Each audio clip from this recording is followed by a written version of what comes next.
Coordinator for the English Learner Services Department. And Jody, I'll let you go ahead and introduce yourself. Good morning. I am Jody Van Dusen, and I am the Interim Program Specialist for the English Learner Services Department. Welcome. Thank you for coming this morning. So we are so happy to have you here, and our department is going to share some information with you about the ELPAC assessment. And if at any time you have any questions or you want us to slow down, please let us know. The chat is open and we are doing this meeting style. So you're welcome to come off of mute if you want to ask a question or engage in a conversation about any of this material. So thanks again for being here, and we'll go ahead and get started. So Jody, if you don't mind switching slides. So the ELPAC assessment is the most important. ELPAC is the most important acronym that you'll hear as a family of English learners. So when we look at the ELPAC, we're talking about two specific assessments. And the two, I'm sorry, I have a sick child home, so there's some loud noise. The two assessments for the ELPAC are the initial and the summative. And when we talk about the initial assessment occurs within 30 days of your child entering a California school. So when you indicate on your home language survey that there's a language that's a primary language other than English spoken in your home, that triggers the state to administer to your child the initial ELPAC assessment. And during this time of school closures, the initial ELPAC assessment looks a little bit different, and we'll go ahead and talk about that a little bit more later in the presentation. But basically, the initial ELPAC tells us whether or not your student needs English learner services. And then what those initial results would be sent to your home so that you have that information. The summative ELPAC is used to measure the skills of English learners. So that gives us information on your child's ability to read, write, speak, and listen in English.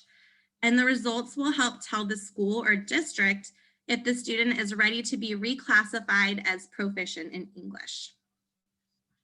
Next slide. Thanks, Jody. So let's start by answering the question of who takes the ELPAC assessments.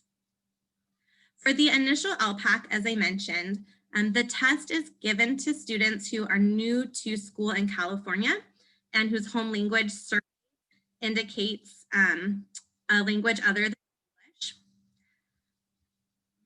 If your child is in their first year of school in California and you completed a home language survey that asks what language you speak at home, this happens at the enrollment portion. So when you enroll your child in school. And then again, that would trigger the system to offer your child the initial ELPAC. The summative is given to students who have already been identified as an English learner.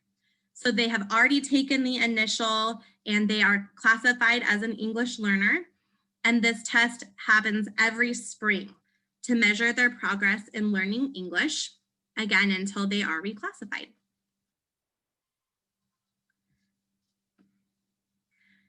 You may be wondering why students need to take the ELPAC, other than the fact that it is a legal requirement.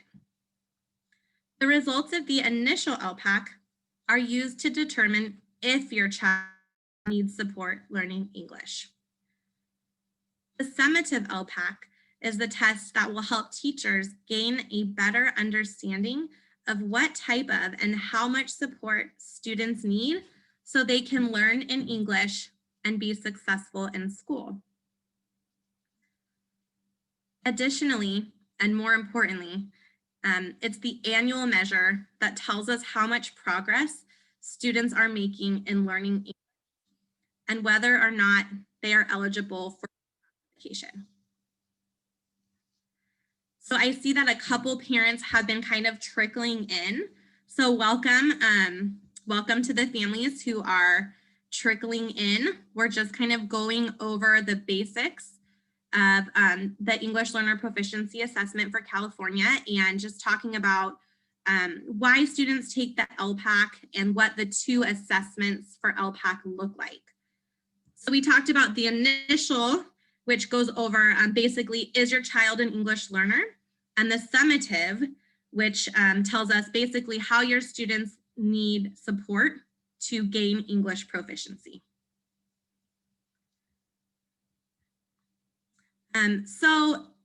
Jody, do you mind going to the next slide? Oh, you did. So these are the 4 domains that the ELPAC covers: listening, speaking, reading, and writing. And when we look at English learners, the number 1 question that we want to ask our teachers when we talk about English learner support is, do children have an opportunity to read, write, speak, and listen every single day in class? And that's during distance learning, and that's during in-person learning. Those 4 domains are so important when we talk about students and their acquisition of the English language. So those are the 4 domains that the ELPAC assessment tests.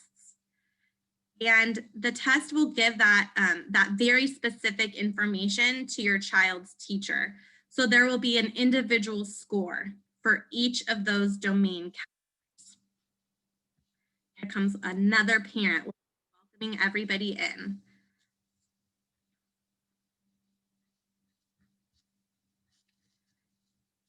So welcome. We have more parents coming in, great. Trickling on in.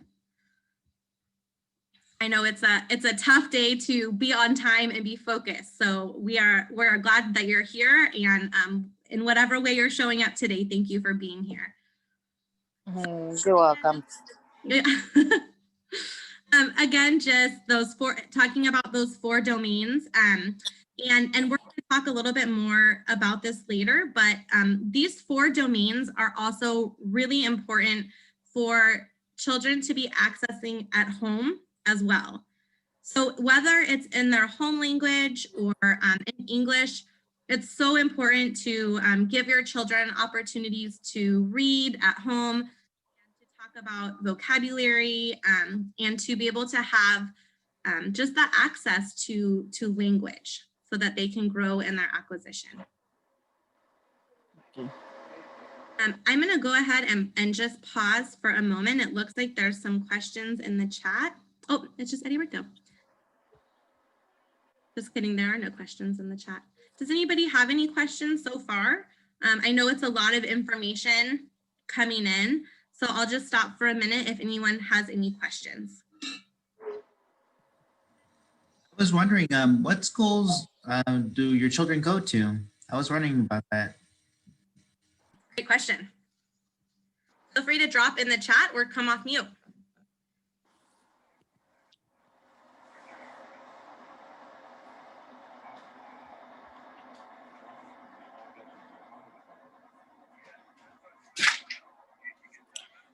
My child is a Castori. My child is a Castori. Michael Castori is in kindergarten. Thank you. Ridge Point, great. Snipe. Wonderful.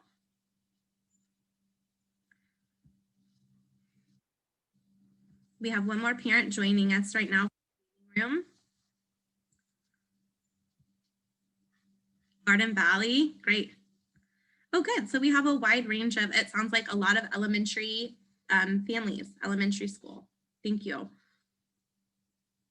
So for those of you, again, just joining us, we are talking about the ELPAC assessment, which gives us information about your child's English proficiency and the 4 domains, reading, writing, speaking, and listening, that help us to better tailor your child's instruction to give them opportunities to grow in their language acquisition.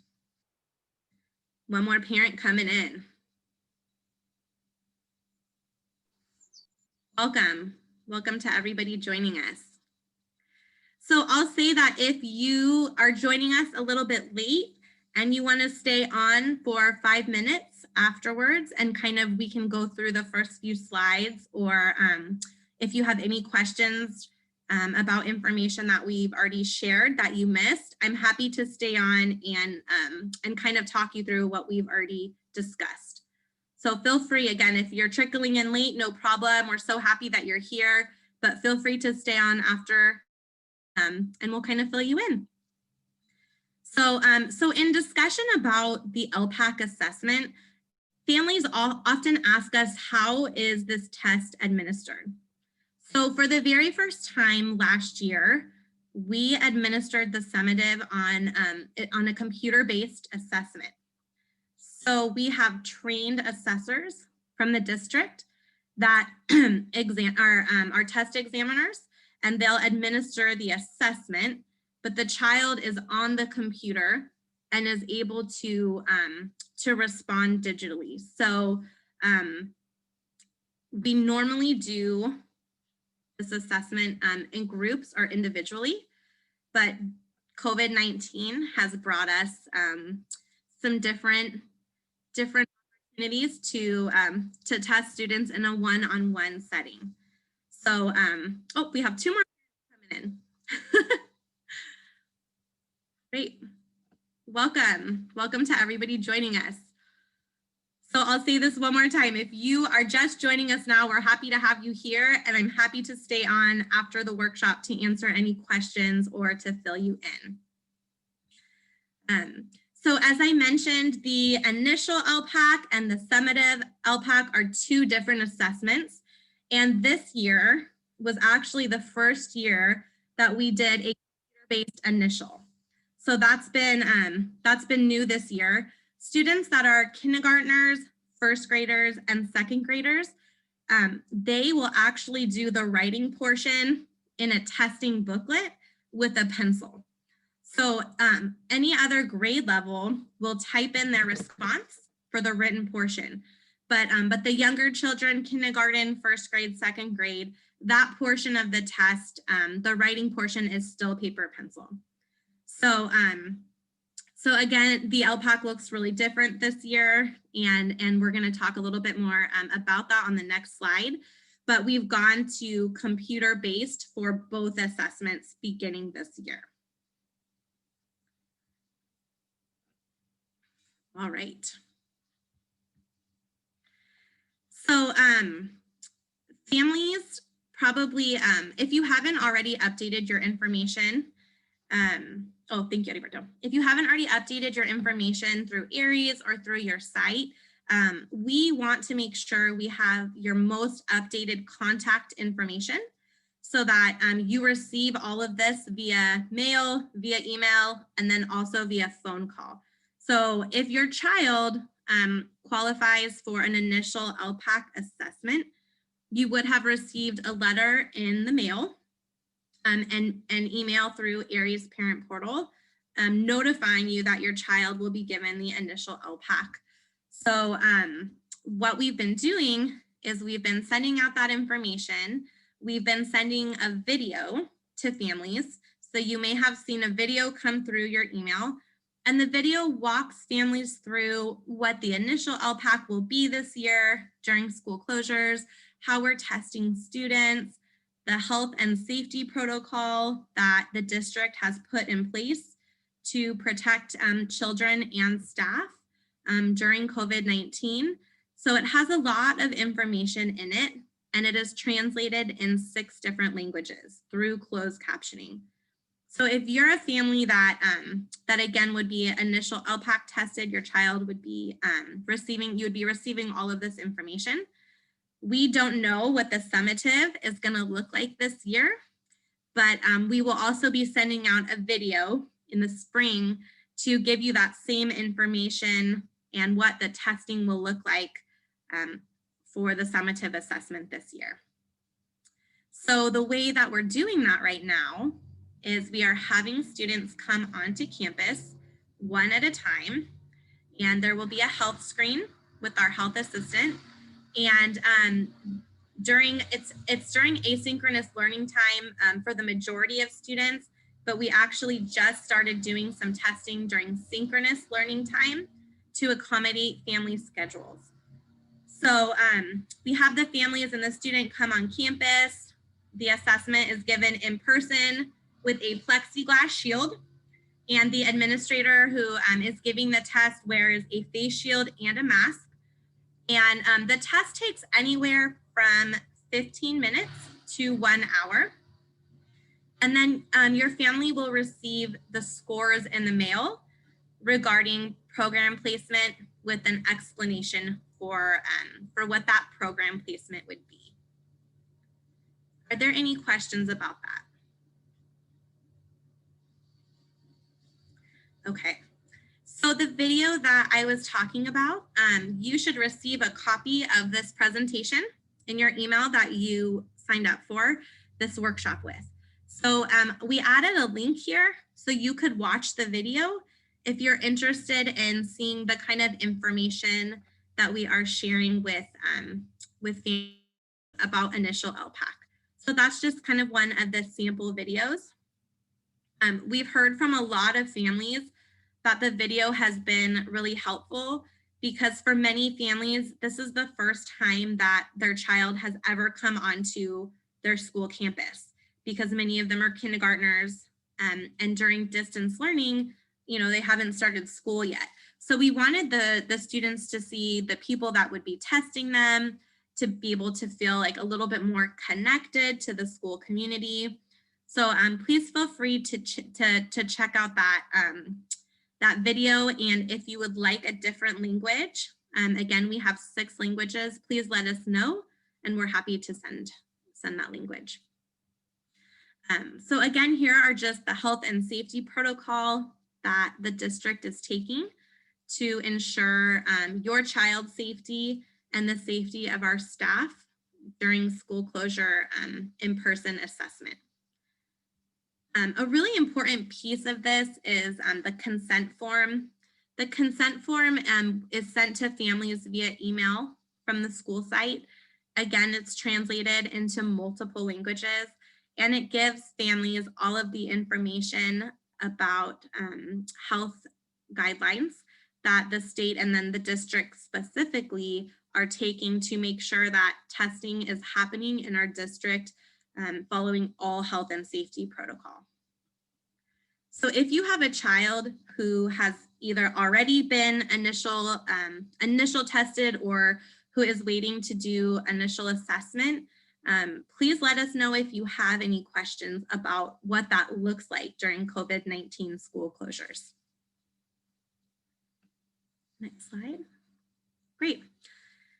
So when students take the initial, and then if they are classified as an English learner, they would take that summative assessment in the spring, and you as the parent would receive this score sheet. So this has a lot of information on it, and it breaks down for you as the parent each of the categories. So there's the oral language, which covers the speaking and listening, and the written language, which covers the reading and writing. And there's a composite score of all of these categories that indicate what kind of support your child needs in their classroom. It's a score of 1, 2, 3, or 4, which is that overall score. So if your child, am I going too fast? Do I need to slow down? Let me know. It's a lot of information. So if you have a secondary child, do any of you have children in 7th through 12th grade? Oh, okay, yeah. So if your child is in 7th through 12th grade, the score also helps us place your child in the correct EL course. So based on their score, they would be taking ELD 1, 2, or 3. If your child is a long-term English learner, so that means they have been in in California schools for 6 or more years and haven't reclassified as fluent English proficient, those students would take a course called Academic ELD. And that course provides rigorous instruction in reading, writing, speaking, and listening to help your child improve and hopefully reclassify before they graduate. So this again is the parent score report that gives you all of that information. This is a great tool to bring with you to parent-teacher conferences. I know those are coming up. So if you have this from last year or next year when you receive it in the spring, hold on to it so that you can use it to talk to your child's teacher about the types of support that your child is receiving in class and the types of your support that you can additionally provide at home.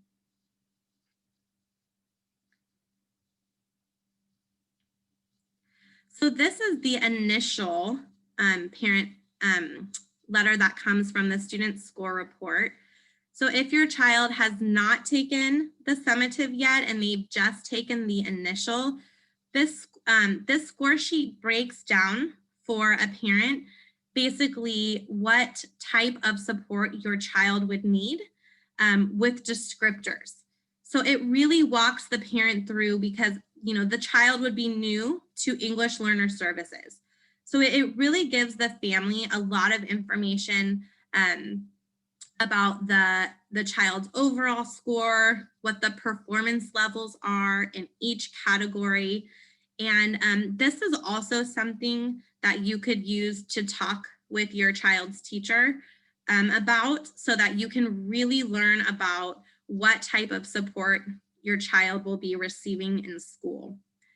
But the most important piece of this score report is just so that you understand why your child is receiving English Learner Services and what those services might look like based on the initial assessment. Heriberto, are there any questions? I see there might be one in Spanish. Do you want to? Yeah. So for the families that are requesting in Spanish, and on the bottom, there's an option where it says more, we click on, and then you should be able to click on the language, and then you should be able to switch between English and Spanish. Para las familias que está pidiendo la interpretación en español, en donde dice more o más, los puntitos, hay una opción para escoger el idioma y puede cambiar del inglés al español. Was that the question? Just wanting it in Spanish. Okay, thanks. So we've kind of talked about what the ELPAC is, the two different assessments, the initial and the summative, the kind of information you would receive in the mail once your child takes these assessments. And now I want to show you some examples of what the test actually looks like. So often parents ask me, how can I help my child at home? How can I help build their English if I don't speak English myself, right? So we want to kind of show you some of the examples from the test so that you as a parent understand the demands, the language demands of the assessment. And when you see some of these examples, you may think about different ways that your child needs support. And Jody from our department is going to talk about other ways to support your children at home with language acquisition, but really seeing these test questions to help you frame your mind around what types of questions and skills your children need to know to be able to be successful with their language proficiency. So the ELPAC assessment comes in grade spans, and it sounds like we have a lot of elementary parents on here, which is great. We have a sample test from the grades 3 through 5 span. So I want to just give you a moment to look at this question. Oh, here's a couple other parents joining us.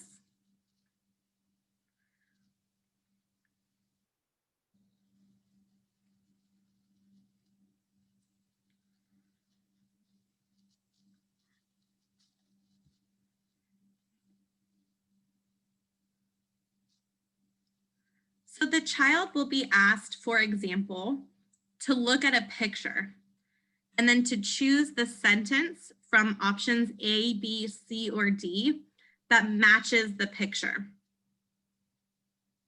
So when we look at this type of question, the child would need to have enough English to be able to read A, B, C, and D, and then correctly identify which of those sentences shows what is happening in the picture. So often parents share with me when we look at some of these ELPAC test questions, I'll have families say, this feels like a really hard test, even for a child whose first language is English. Absolutely, and I really want to validate that. These are rigorous assessments, and the reason that the assessments are so rigorous is to ensure that when your child is reclassified English proficient, that they are truly ready for academic success in their K through 12 experience, as well as in their post-secondary experience into college, into their career, into the world. So when we talk about the rigor of these assessments, we really want to encourage families to understand how important reading, writing, speaking, and listening is for your child's success. So we'll look at another sample question together, knowing again how truly rigorous these questions can be. And I'll give you a moment to look at this question.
So reading this passage alone requires a great deal of vocabulary skill.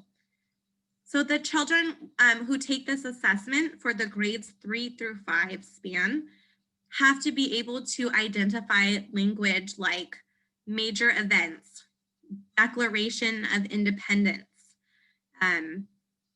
freedom, special occasions. So the language here, it requires quite a bit of comprehension and vocabulary skills. So for this passage, the children would have to identify the main idea of the text and then respond to a question, when was the Liberty Bell not rung? So they're responding to a question that demonstrates, one, that they understood this passage in English, so the language alone, and two, that they have the reading comprehension skills to be able to figure out when the Liberty Bell was not rung based on the information given in the passage. So when we look at a passage like this for the ELPAC, we really want parents to see that those two pieces, that reading comprehension and that language proficiency, are the reasons why this, the test feels so rigorous, because we want children to be able to build those skills to work into their academic language, their English, proficiency, and then moving into mastering content area standards in their classes. So I'm gonna go ahead and hand it over to Jody, who's gonna walk through a couple other sample test questions. Good morning. Thank you again for joining us today. So I'm going to switch over to what is considered a listening task, and this assesses your child's ability to listen and comprehend. So important things to note with the listening tasks are that students will listen to this on their own with headphones, and that they can only hear this one time. It cannot be repeated and it cannot be paused. So what is important is that students understand that they have to focus and pay very close attention. I'm going to read through this so that Paul can translate in Spanish the task here. It's a shorter one. So it says, in this task type, students listen to a recording of a short conversation between two speakers in a school context. Students then answer one question about the conversation. And when students press play, they will hear this. Narrator will say, listen to a conversation between a girl and a boy. Listen carefully. You will hear the conversation only once. After listening, you will answer a question. Then they will hear the girl say, I love how we can mix paint together to make new colors. But when we mix red and blue paint, it's supposed to turn purple. Then the boy will say, you're right, but this still looks blue. We need to add more red paint to the bowl. So from that conversation that students listen to, they will have to select A, B, or C below. So it's asking that they not only can listen, but understand what they are saying and then answer the question. So similar to what Tamara just explained, it is asking for comprehension as well. The next one I'm going to share with you is an example of writing. So what is important about the writing is that students are assessed on not only their ability to use correct grammar and to answer the question, but they have to use complete sentences. This specifies 3 complete sentences, and they have to have specific details to support their reasoning. So they're being asked here to write a paragraph, and the prompt is, think about a time when you read something interesting. What did you read? Why did you read it? And why was it interesting to you? So much like the listening, it's important that they pay very close attention to all of the parts of the question, because they're assessed on not just explaining something interesting, but answering these following questions as well to have those details. Before we move into the next portion, are there any questions about these task types or sample ELPAC questions? I also want to share on elpac.org, and I'm going to drop this here in the chat. There are lots of sample questions for all of the grade spans.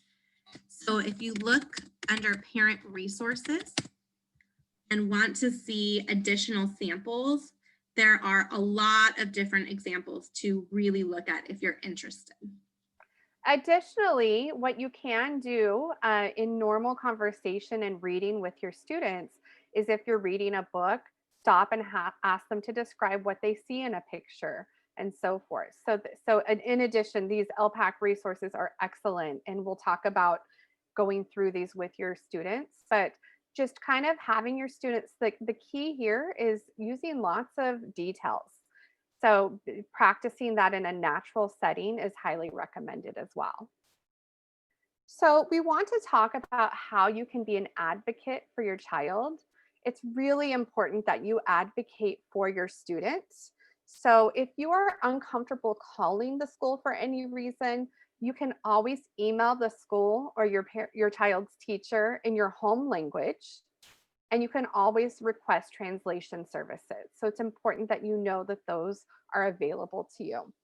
Your child's teacher is the best person to reach out to when you have questions about their learning. And generally, the best time to contact the teacher is before or after school. You might ask the teacher the best way to contact them if they have not already shared that with you. These are examples of some questions that you can ask so that you are in communication with the teacher about your child's learning. You can ask, in what areas is my child doing well? In what areas might my child need some extra support? How can I help support my child at home? And how are you supporting my child at school? Additionally, we want to emphasize the importance of helping your child succeed, not just on the LPAC, but what this means is their English proficiency. We know that English proficiency will help them in after K-12 education in college, but not just that, in filling out job applications, in being able to read traffic signs that are only in English, and just having more opportunities to succeed. These are things you can do at home. You can read with your child. We will share some resources that are available online with you momentarily. Ask your child to tell you what he or she sees in a picture. Ask them what is happening in a picture. And provide your child with opportunities to use language as much as possible. Here are some resources that you can, Heriberto, will this be shared with parents digitally and email? Oh, yes. Excellent. Definitely. So you'll be able to Usually- click on these links that are green here. And so this is the parent guide to understanding the LPAC. And it revisits a lot of this information, which we know is so much information. And so it explains both that initial and summative LPAC in a very concise and clear 2-page document. And it also explains to you how you can help your child succeed with the LPAC. In addition, here are the practice tests that you can go through with your child.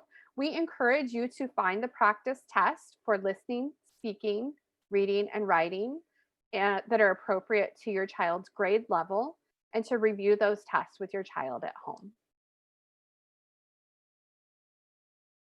So we do want to talk about how these LPAC scores are utilized to support placement and designated instruction. If your child is an English learner, they have the right to receive and should be receiving designated instruction. So these scores help your students' teachers know how to plan the appropriate instructional supports for your child. They also determine what ELD classes your child will be in for grades 7 through 12. It helps us monitor their progress, and it's also used to determine their eligibility for reclassification. Once the child is reclassified, which is that they are considered reclassified fluent as English proficient, that means that they have an LPAC performance level of 4. There is a teacher evaluation. There are also state and district scores, assessment scores that we look at. And then finally, we will reach out for parent opinion and consultation. Once your child is considered reclassified, they no longer will receive EL services. You will be notified, but we also will still monitor their success and progress for 4 years after. So we are in this time of distance learning. So we also wanted to share with you some ways that you can support your student with language acquisitions during distance learning. The first thing we want to talk about is celebrating multilingualism. So not only focusing on reading, writing, listening, and speaking in English, but in your home language daily. Watch videos from your teachers with your child and talk to your child about why their education is important. We also want you to, or encourage you to, ask your child to explain their classwork to you in English and in the home language. Ask your child questions about what they are learning, either in the home language or in English. Examples of questions you can ask are, what are you learning today? What project are you working on? What are you learning with this project? How can I help you? So these are some additional resources. We know that because children are not in classrooms, that they don't have access to often a library or within their classroom, lots of books that they can read. So the First Words Project is for early childhood students. So this is for more preschool and TK age, but they have many resources here and links to other resources like PBS parents and so forth. English Central provides an interactive video library, and it really is amazing. Anyone can sign up, and you will select the grade level that is appropriate. And it has not only videos, but the videos stop throughout and quiz your child on their comprehension. They also have them work on their pronunciation and vocabulary. And then VOA English is great for all students as well. It's based, you select the level of English, and these videos are created by certified American English teachers, and they go through really basic conversations and that get more rigorous as the levels grow, and they can help support your child's English growth and speaking as well. We also have Imagine Learning. If you are not familiar with this, we actually have another session on this. I know that's coming up.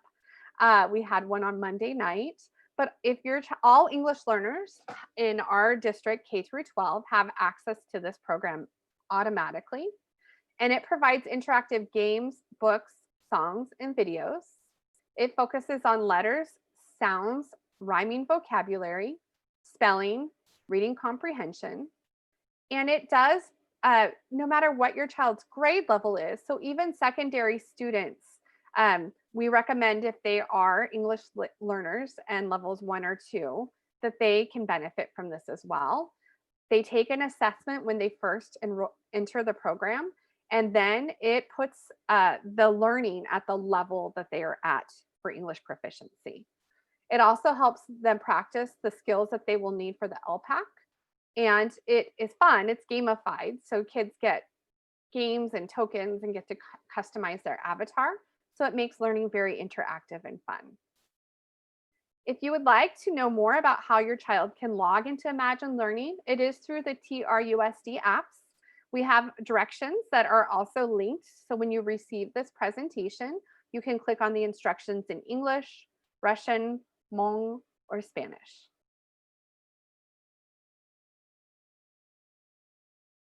One other resource we want to share with you is global storybooks. So this is a way that students can have access to stories online for free.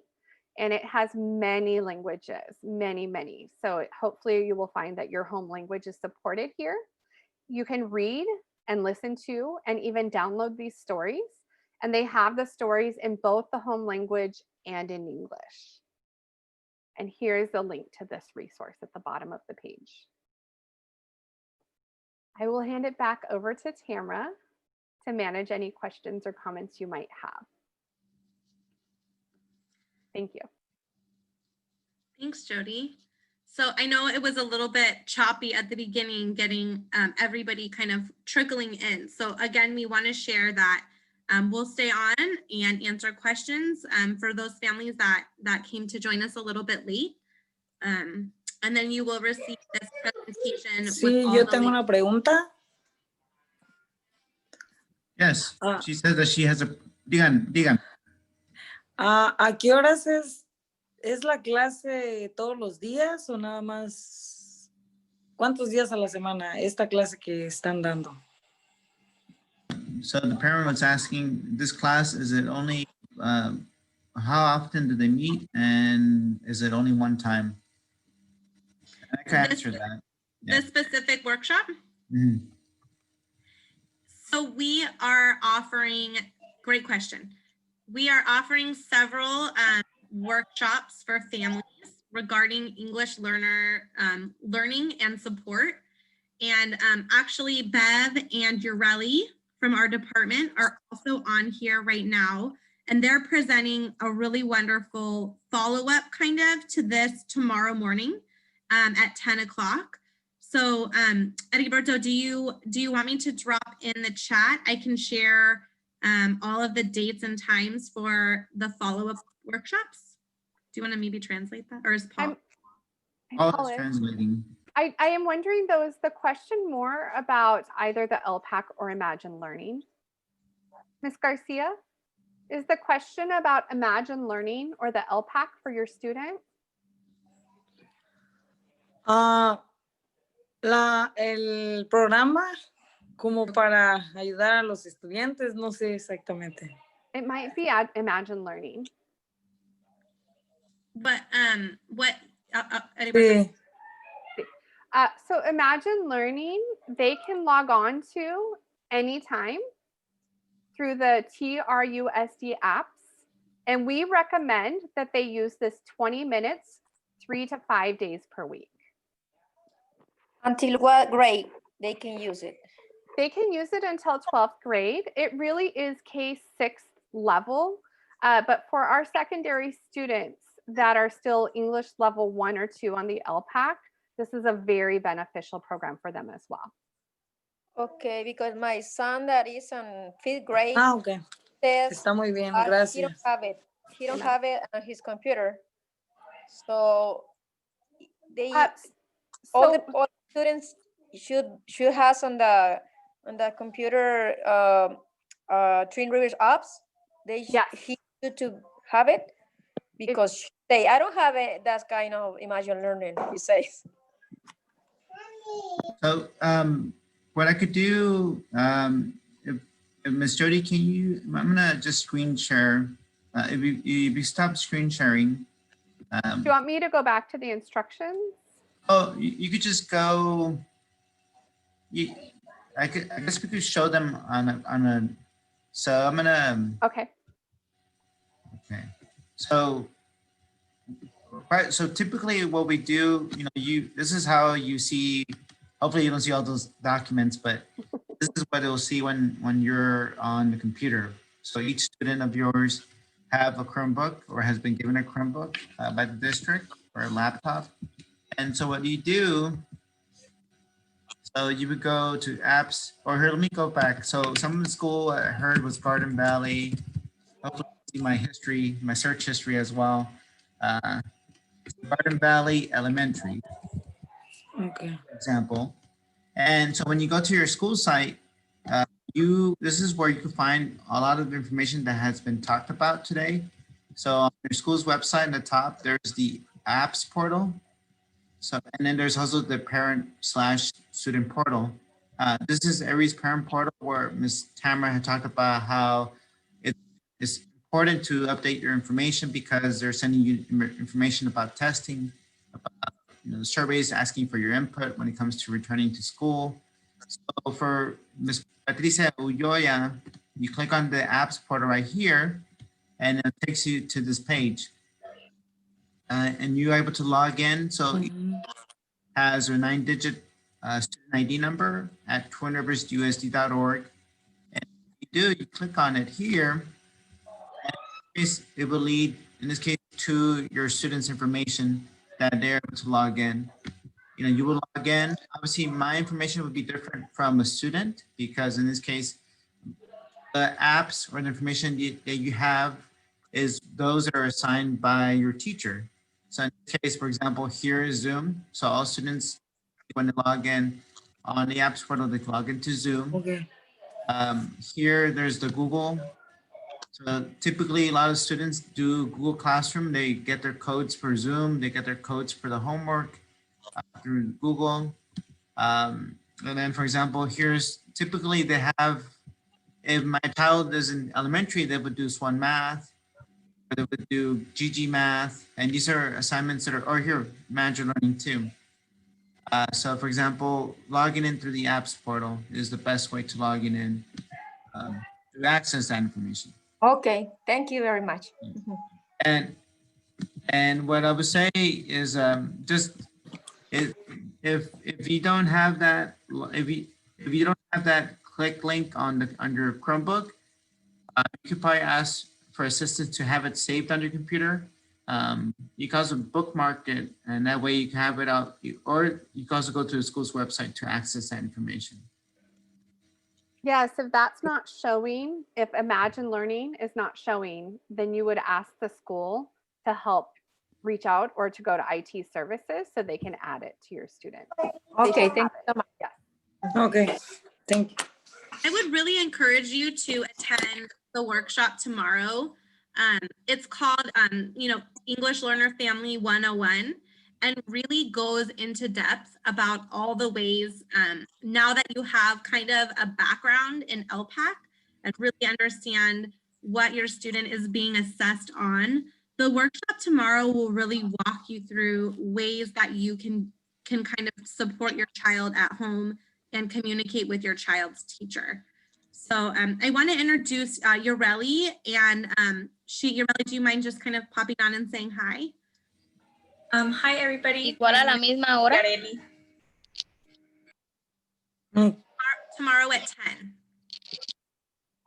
Sí, mañana a las 10 de la mañana. Okay. So Yoreli La will be pregunta sharing era la aplicación que dice que está en la computadora de las niñas, ¿está traducida en inglés o nada más en español o nada más es en inglés? There's a question when it came to logging in for the apps portal. Is it primarily in English or is it also in other languages as well? The instructions are linked in the presentation, and they have instructions in Spanish, Russian, and Hmong in addition to English. Look, what I would say is, as far as the apps portal, obviously that is based on the settings that your student has. I know that typically they are in English and Spanish and some other languages, but those are ones that are usually assigned. Your student can change those settings, but Ms. Jody has mentioned to log in, how to log in to Mandarin Learning in a variety of languages, and we'll share with them.